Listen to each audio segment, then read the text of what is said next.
Welcome to the Next Level Human podcast. As a human, you have a job to do.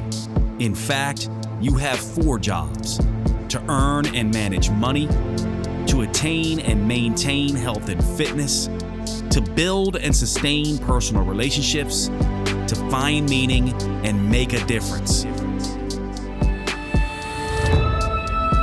None of these jobs are taught in school, and that is what this podcast is designed to do: to educate us all on living our most fulfilled lives through the mastery of these 4 jobs. I'm your host, Dr. Jade, Teta, and I believe we are here living this life for 3 reasons, and 3 reasons only: to learn, to teach, and to love. In this podcast, I will be learning, teaching, and loving right along with you. I'm grateful to have your company. Here's to our next level.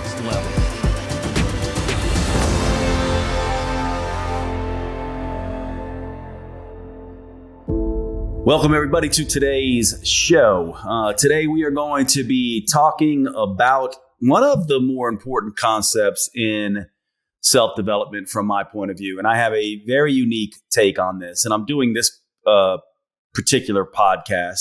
Well, I guess it'll be up to you to see if you think I have a unique take on this. But I get asked this a lot. I have a phrasing that I like to use, and it essentially goes like this: it's not fake it until you make it. It's be it until you see it. And oftentimes when I share this perspective, people want to know, what exactly does that mean? What do you mean by be it until you see it versus fake it until you make it? Is it just a cutesy sort of catchphrase, semantics, just changing, the definition so it can seem like you're being smart, Jade? Or is it a useful way to reframe? And I would say it is the most useful way to reframe a very popular cultural mantra that I believe is completely wrong. And here is the way that I like to phrase these kinds of things. If you are working from a model that is broken or incomplete, not quite accurate, then how well do you think your results are actually going to be? They're not going to be that great, aren't they? This is also what I have attempted to do in the metabolism space. Going back to my very first book back in 2010, The Metabolic Effect Diet, the idea was it's not calories only, it's also hormones. Now, at that time, the hook was more, hey, it's hormones, not calories.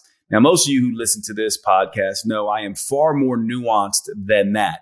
But in this case, fake it until you make it versus be it till you see it, I honestly think these are diametrically opposed.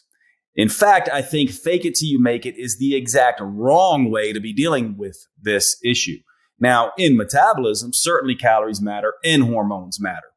But in self-development, fake it till you make it is absolutely wrong, in my opinion. And I'm going to explain why. I'm going to take this podcast episode to explain exactly why that is not just wrong, but very wrong and completely wrong for those of us who want to level up and change our lives.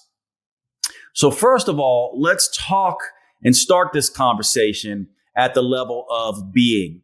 What does it actually mean to be something? When I'm being something, what am I actually saying here? Well, from my perspective, you can think a thing and not do that thing, right? You can think appropriate thoughts and not do the thing that you're thinking.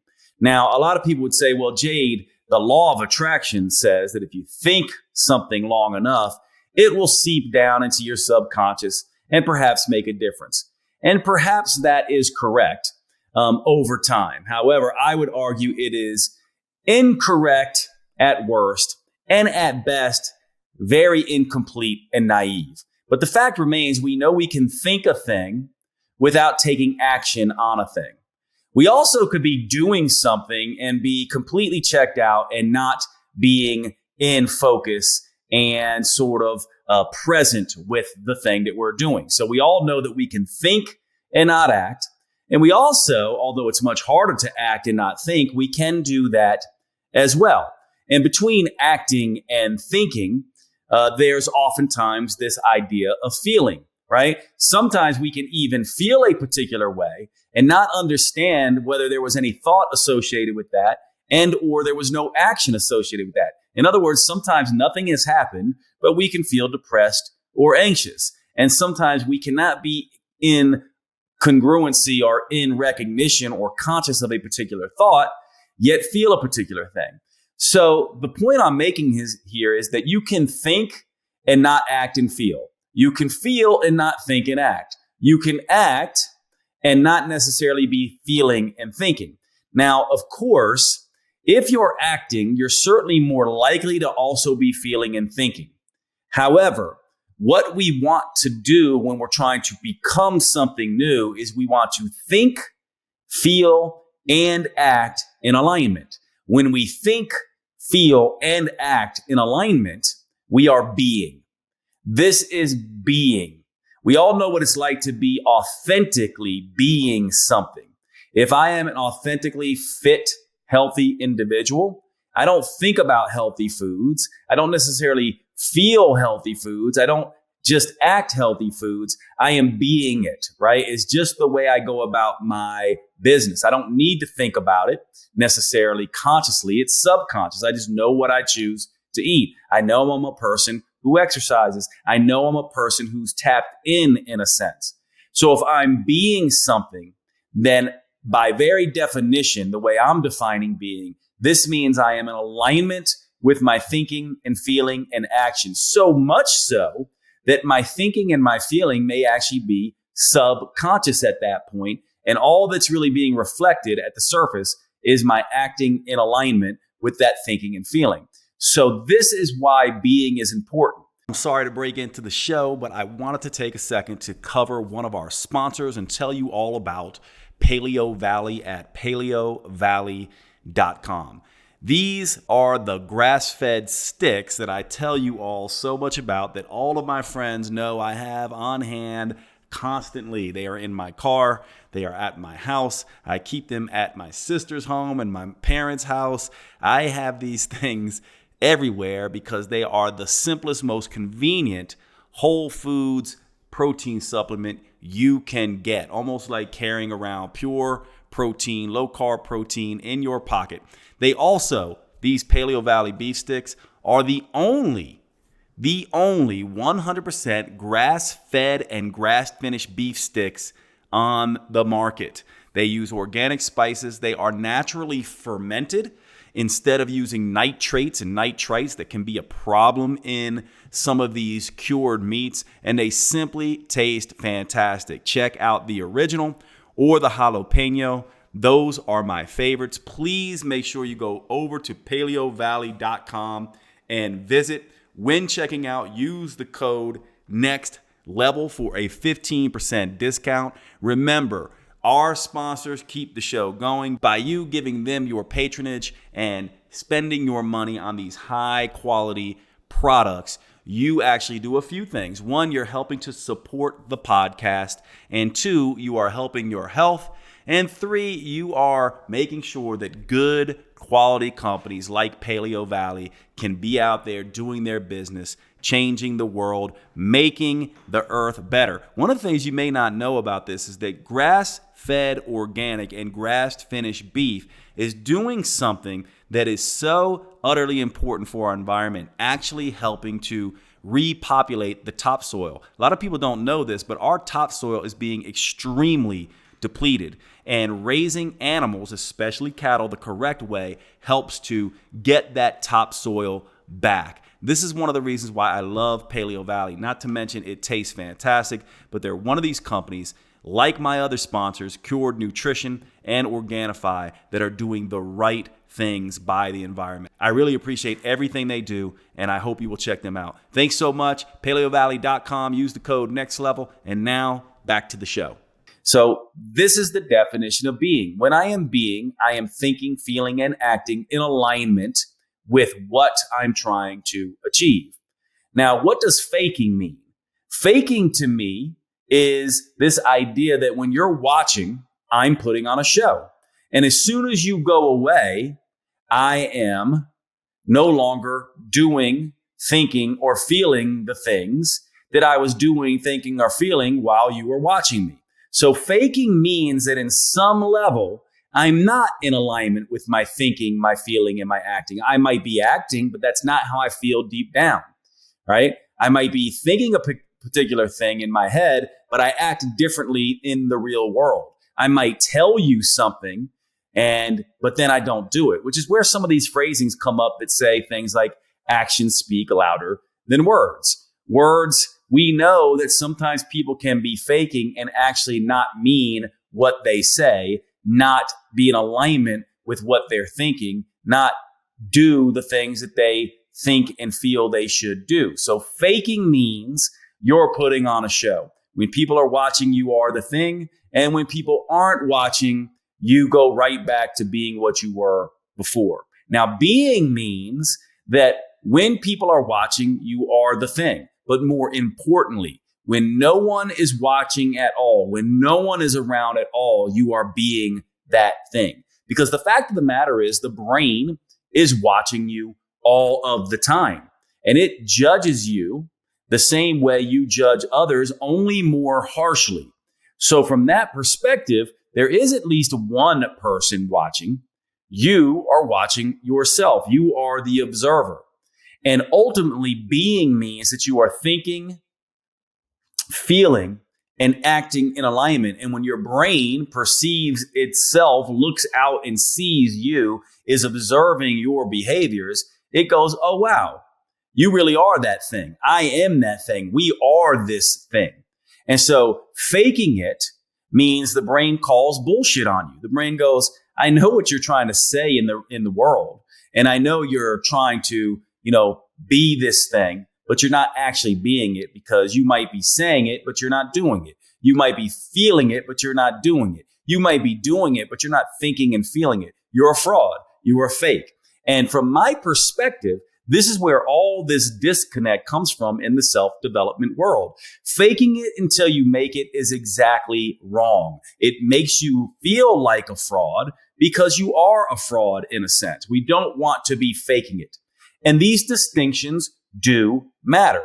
And I'm going to explain why they matter here in just a minute, because there is a way to fake and there is a way to be. And if you're going to be the way of faking, you are not carrying out the way of being. And therefore, you won't make change down to the subconscious level. Now, before we get into this idea of being, we need to talk a little bit about the subconscious aspects of humans. Now, some people would say, some idealistic philosophers, idealism versus materialism. Some people who subscribe to idealism, that everything is just consciousness and mind, would say there is no true unconscious. There's just source consciousness and then ego consciousness. And everything else that we call subconscious are the things that we're tapped into, bubbling up from source consciousness, that we are not 100% aware of at all times. So whether you say there's ego consciousness, my aware consciousness, subconsciousness, things in my history that I'm not fully aware of or are not completely conscious of in the moment, and then source consciousness, the idea is that there is an awareness, a conscious awareness, an awake awareness, and there is this underlying belief system, structure, consciousness that is not something we have direct access to, at least all of the time. Now, the important part of this unconscious or source consciousness is that this is where our deep-seated beliefs come from. In other words, when we think a particular thing, act it out in the world, we might be confused about why we are doing it this way when we consciously think, I don't want to do this anymore. I don't want to be this way anymore, but I am. And then we have to ask ourselves, why? Is it just because we're lazy? No. Is it because we're unmotivated? No. It's simply because, and I mean that, by the way, like, so when I say it's not because we are lazy, despite what culture tells us, and it's not because we are unmotivated, despite what culture tells us. It's because we have a disconnect in the deep unconscious or source conscious story that we're telling ourselves that is not in alignment with our conscious wants and desires. In other words, we have not spent the time looking at our seed stories. Now, what is a seed story? A seed story is a seed obviously is something that you dig into the soil and put deep into the soil and cover it up, and you can't see the seed, but it grows into a plant that pops above ground that you can see. So you can think of the soil as the subconscious, and you can think of the plant above ground as the conscious. Now, our seed stories give rise to the plant or the flower that we see above ground. Now, if this is a beautiful flower, something that we really think works for us, then there's no problem. Then the seed story that is growing this conscious flower is in alignment and good and something we're happy with. However, if it's a weed or an ugly poisonous plant or something toxic and noxious, then, and that we want to change, we can't just cut the stem, can we? We all know what it's like weeding a garden. Those weeds will just come right back. You got to pull them up by the roots. And not only do you need to pull them up by the roots, but you need to plant something better, more beautiful, something more hardy, something that you like better in its place. Otherwise, weeds will just come back. And so a seed story is an unconscious story that is driving your ego consciousness to do things. And most of us who are trying to change have seed stories, underlying beliefs about the world that keep us from being in alignment with thinking, feeling, and acting. For example, imagine you have an unconscious story, which I did for a long time. So I'm going to just give you my sort of unconscious awareness in my 20s and early 30s. I had a deep distrust for women. Now I'm a cis hetero man, which means I'm interested in females. I'm heterosexual and I identify as a man. And therefore this belief that women were not trustworthy, which I was not aware of, it was a seed story, unconscious to me, was dramatically impacting my relationships with my romantic relationships with women. Now that seed story got planted when I was very young, when I was mostly unconscious. In the early ages of my life, typically from the ages of 0 to 6 years old, we are largely unconscious. And a lot of these seed stories get planted. And my mother, who was an incredibly loving, amazing mom in almost every way, was also a troubled mother, dealing with some of her own childhood traumas, dealing with some of her own issues around being emotionally abused by her mother and other things that were going on in her life. So what I was confronted with as a young toddler child, was a mom who was very loving to me and would say outwardly that she loves me and would give me all the affection in the world, but was also emotionally volatile. One minute she would be incredibly loving, incredibly present, incredibly joyful, and the next minute she would be crying or anxious or freaking out because I left my socks on, the floor or whatever it was. And so her emotional states were volatile. So I learned not to trust that she was happy when she was happy. I was always expecting some kind of traumatic eruption to happen. And this was a seed story. Seed story saying women are not trustworthy emotionally. They are going to be volatile. Something's going to be wrong. Even if it seems right now, something's going to be wrong later. And this seed story grew into a plant that then affected the way I was being out in the world. Now, it took an incredibly difficult time period of my life where I had an affair. I betrayed my wife. I was betrayed by the woman that I was falling in love with. Of course, I betrayed myself. Many of you have heard this story, but this incredibly destructive time in my life, an incredible time of suffering and difficulty, led me to finally, once and for all, look underneath the soil. And what I discovered was the following. I had seen this pattern crop up again and again in my life. And where in my younger years, I would blame my girlfriends. It's just them. They're just emotionally volatile. It's just them. They're just emotionally volatile. It's just them. They're just emotionally volatile. When we see repeated patterns, recurrent obstacles, stuck emotions show up in our lives again and again and again, we need to finally understand that there is something under the soil, a seed story that is likely producing this. And it's not them. They're not the toxic ones. I'm the problem. If it's a repeated pattern and recurrent obstacle or stuck emotion, then it lies with me. I'm the only one who can be the problem. And oftentimes it takes some incredibly traumatic events to help us even go looking for our shadow side to spot these underlying destructive seed stories. This was very traumatic to me, disrupted my entire version of who I thought I was in the world. I was being a way that I did not think I was. There was an alignment issue here. I was not in alignment with thinking, feeling, and acting as an honest, loving, supportive husband and human. Instead, I was saying I was an honest, supportive, generous, a human. And then I was doing very manipulative and damaging things as a result of this underlying seed story. And I had to look at that because it was my pattern, my obstacles, my emotions that kept repeating again and again and again. And this event was traumatic enough for me to go look. Now, perhaps you can relate to this. I would even submit, and many of you who listen to this podcast know, that I see suffering as the very source of meaning. In other words, the very point of suffering and hurt and mental emotional pain in my mind now is for us to look at it, pay attention, and understand the underlying lessons that are trying to be taught for us. In other words, pain, suffering, and hurt are the things that shine a spotlight under the soil to these seed stories that are growing a destructive life. Then once we spot these seed stories, this is where the fake it until you make it, be it till you see it distinction matters most. Because guess what I was doing? I was often faking it till I make it. Every relationship that I had, I thought was getting better.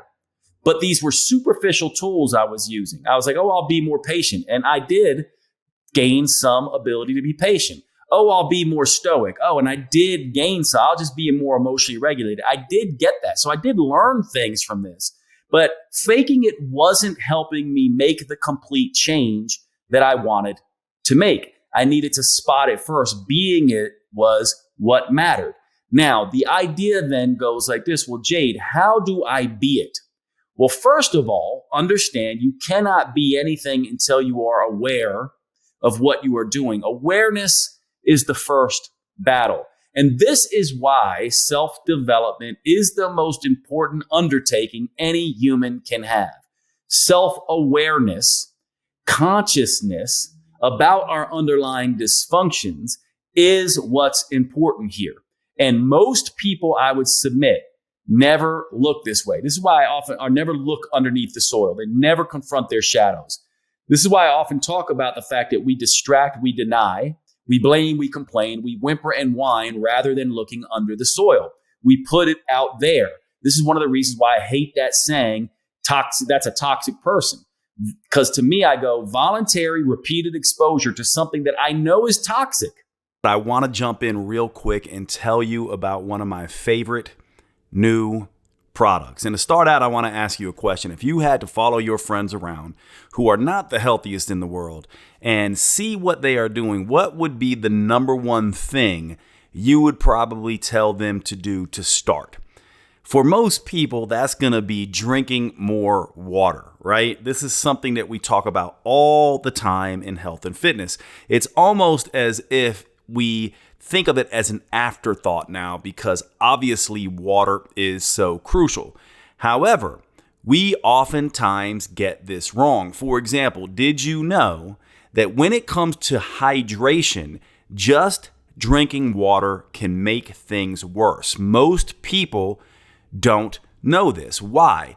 Partly because most people are over drinking water and under consuming the electrolytes that help water do its job. What we don't realize is that hydration is not just about water. It's about electrolytes, the minerals in there, as well as getting that water into the cells. And so you do not want to be over consuming water if you're not getting your electrolytes right. And this opens up a whole new discussion because most people are not getting their electrolytes right. For example, did you know that too low sodium is an issue? Just as much, if not more so, than high sodium. In other words, what we want if we're going to get the right electrolytes is to get the right amount of sodium and potassium and magnesium in the Goldilocks zone. We don't want too much. We don't want too little. We want it just right. This opens up a whole other thing here too, because people who are exercising, doing sauna therapies, doing low carb diets are disrupting and losing lots and lots of their electrolytes. For example, when insulin is not around in low carb diets, you will excrete lots of sodium. In other words, under that state, exercising, low carb diets, all these things, you actually need more sodium. And so if you're somebody who has been just drinking water, not paying attention to electrolytes, and also feeling fatigued, feeling like you're underperforming, not sleeping right, getting cramps, twitches, headaches, any of these things, then you are probably dealing with an electrolyte issue. This is where the product Element comes in. This product has been a game changer for me and many of my patients and clients.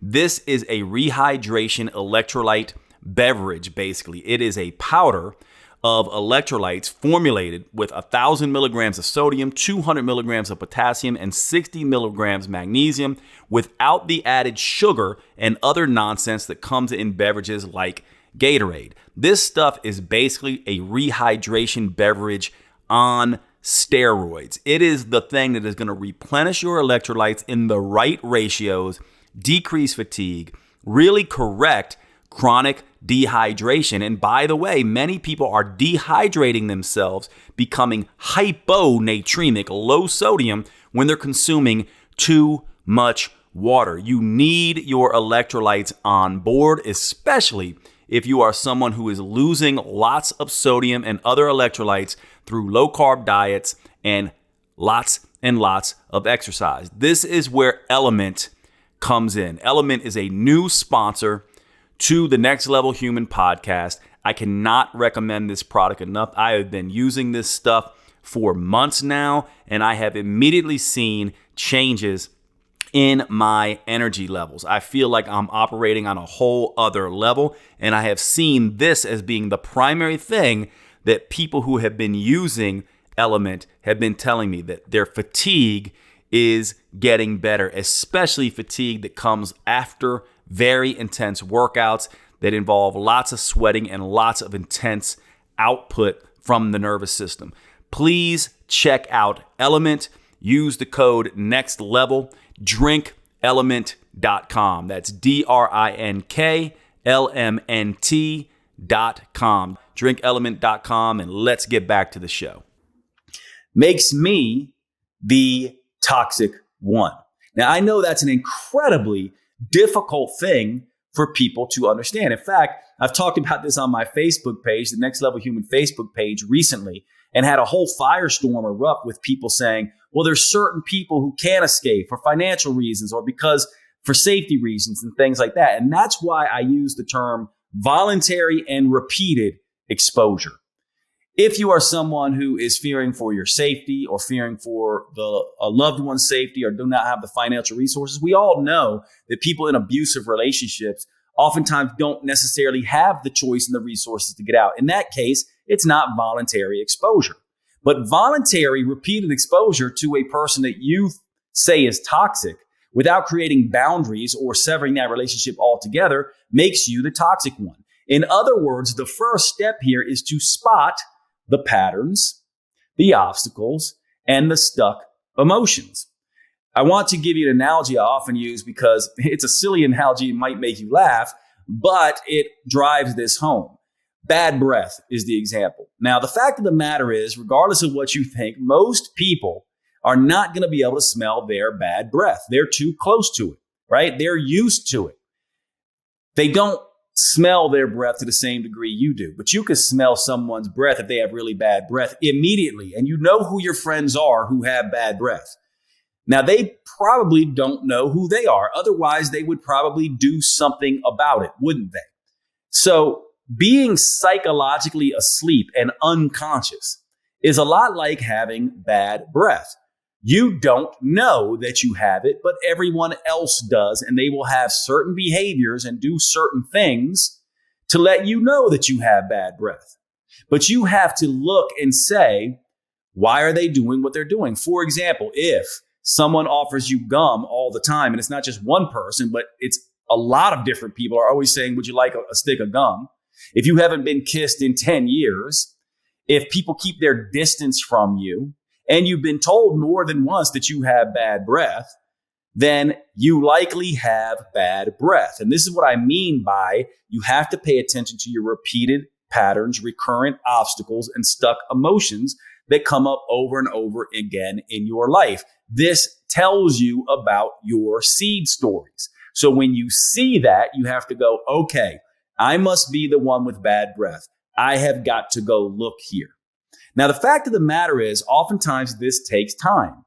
You don't necessarily need, though, to have talk therapy and everything else. You just need to be aware of the patterns and want those patterns to change. In other words, it's not one of these things where you have to fully discover the negative seed story to start making changes.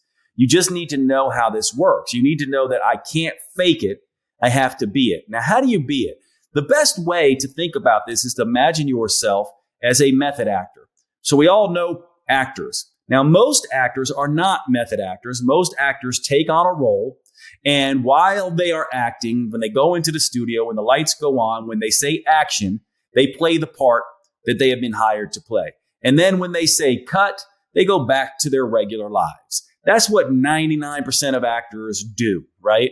But then there are people called method actors that essentially, once they get a role, they play that role whether people are watching or not. They take on the role of that person immediately, and they live that role their entire life during the process of this movie. So that when the scene cuts on and they say action, they've already been being that thing for weeks and months and that entire day. And it's just a different situation for the same person in a sense. And many method actors will say, like when they're playing disturbed people, when they're, they'll fear for themselves because they'll be like, they're really getting the energetics of this thing and their personality literally is changing. Well, you want to use this to your advantage. You want to become a method actor.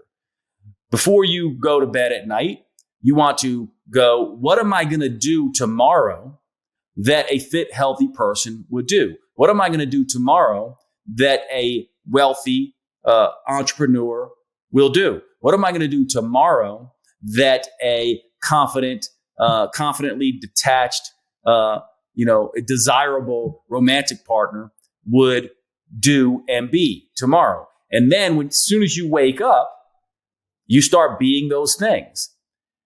You don't have to fake it. You don't eat, a bacon double cheeseburger for lunch when your friends aren't around, and then have, a salad and chicken breast for dinner when your friends are around. You simply eat the salad and chicken breast starting the day. You start eating healthy because that's who you are being. That's who you are. Thinking, feeling, and action is in alignment.